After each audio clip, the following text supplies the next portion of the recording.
Hello बच्चों, कैसे हो।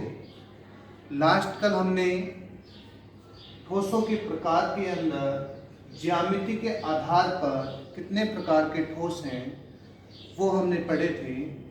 उनका केवल इतना ही भाग हुआ कि उस लेक्चर में हम ये बता चुके थे ज्यामिति क्या होती है और ज्यामिति के आधार पर ठोसों को कितने भागों में बांटा गया है। आज हम उनका तुलनात्मक अध्ययन करेंगे। प्रत्येक क्रिस्टलीय ठोस क्या है और एक क्रिस्टलीय ठोस क्या है, इनका अध्ययन हम करेंगे। तो इसमें देखिए, एक तरफ हम लिखते हैं क्रिस्टलीय ठोस, दूसरी ओर हम लिखेंगे अक्रिस्टलीय ठोस।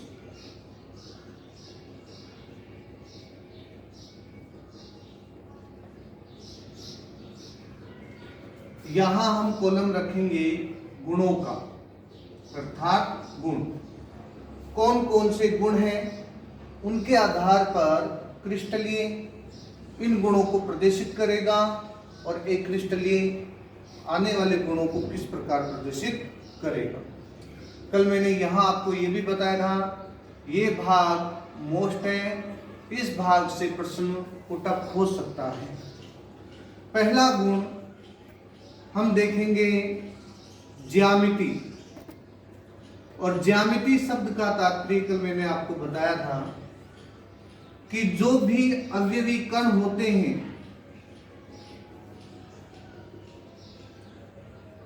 अवयवी कणों की व्यवस्था, उसी को हम कहते हैं ज्यामिति। अवयवी कण से तात्पर्य आपको बताया हुआ है, परमाणु हो सकते हैं, अणु हो सकते हैं, आयन हो सकते हैं। क्रिस्टलीय ठोस है, उनकी ज्यामिति निश्चित होती है और एक क्रिस्टलीय ठोस की ज्यामिति अनिश्चित होती है।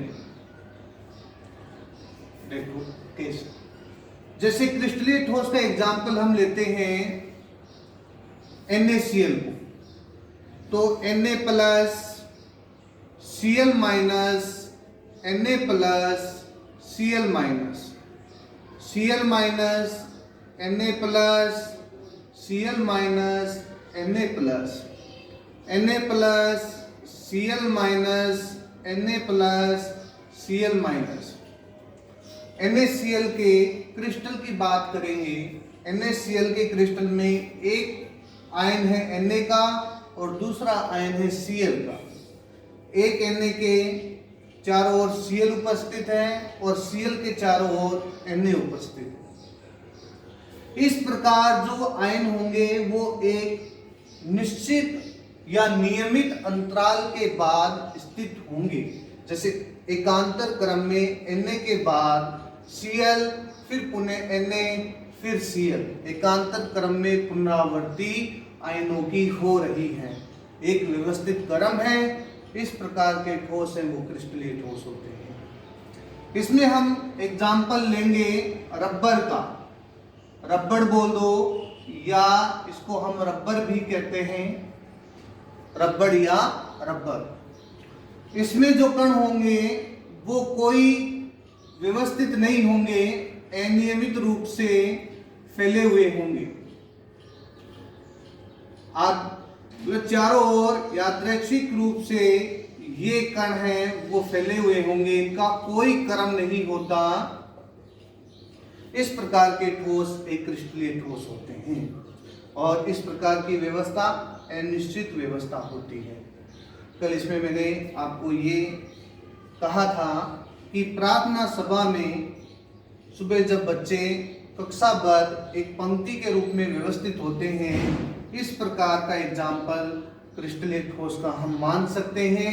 और जब विद्यालय की छुट्टी होती है, उस प्रकार सभी बच्चे, सभी कक्षाओं के बच्चे एक साथ समूह के रूप में बाहर निकलते हैं, या इंटरवल के अंदर जो बच्चे बाहर निकलते हैं, उस प्रकार की व्यवस्था को हम एक क्रिस्टलीय ठोस में मान सकते हैं। दूसरे पॉइंट की बात करेंगे। दूसरा जो गुण है वो है गलनांक के लिए। क्रिस्टलीय ठोसों के जो गलनांक होते हैं वो तीक्ष्ण होते हैं।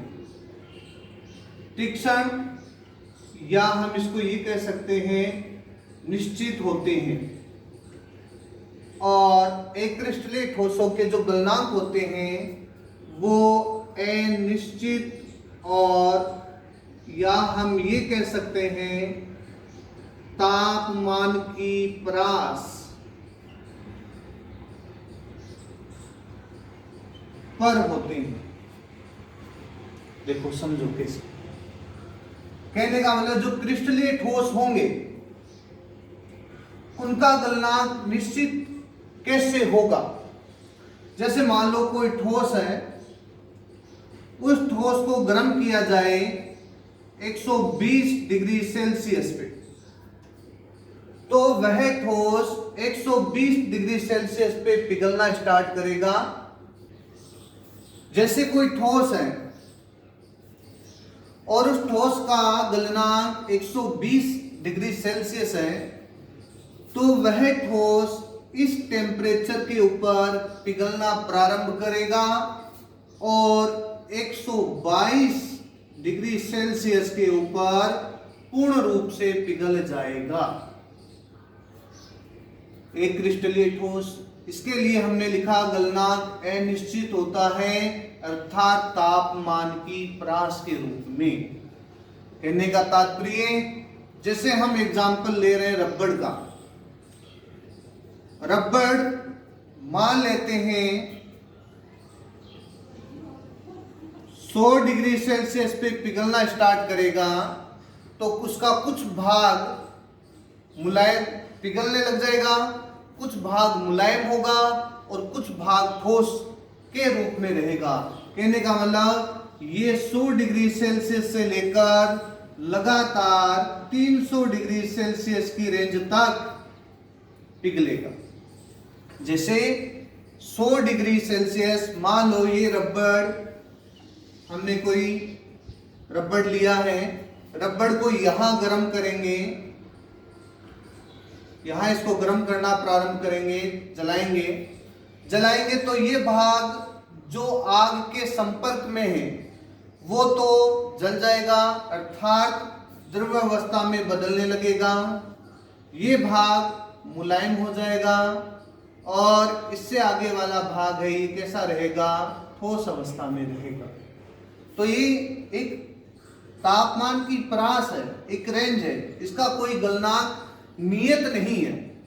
एक तापमान की परास के तौर के ऊपर इसका गलनांक होता है, जबकि क्रिस्टलीय ठोसों के गलनांक निश्चित होते हैं, एक बिंदु के ऊपर तीक्ष्ण होते हैं।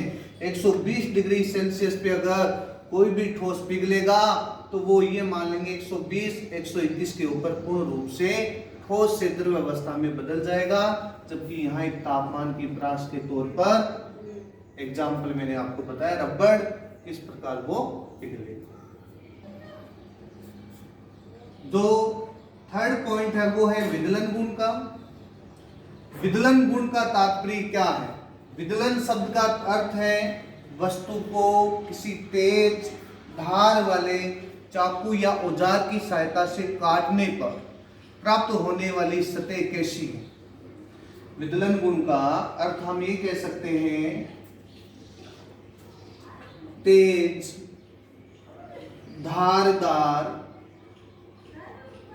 चाकू या औजार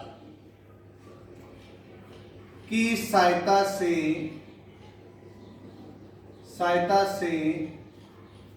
काटने पर, तेज धारदार या औजार की सहायता से क्रिस्टलीय ठोस या अक्रिस्टलीय ठोस को काटेंगे।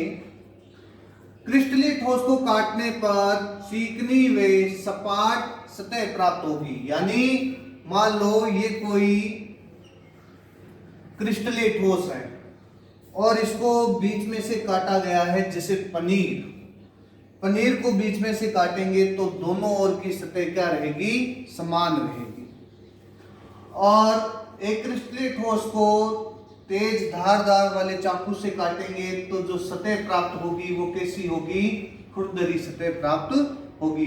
कारण वही है, इसमें जो कण होते हैं वो अव्यवस्थित होते हैं, इसलिए खुरदरी सतह है। इसके अंदर जो अवयवी कण होते हैं, परमाणु, अणु, आयन, वो एक नियमित अंतराल में व्यवस्थित होते हैं, एक नियमित क्रम में व्यवस्थित होते हैं, इसलिए चिकनी व सपाट सतह यहाँ अपने को प्राप्त होती है। ये है नंबर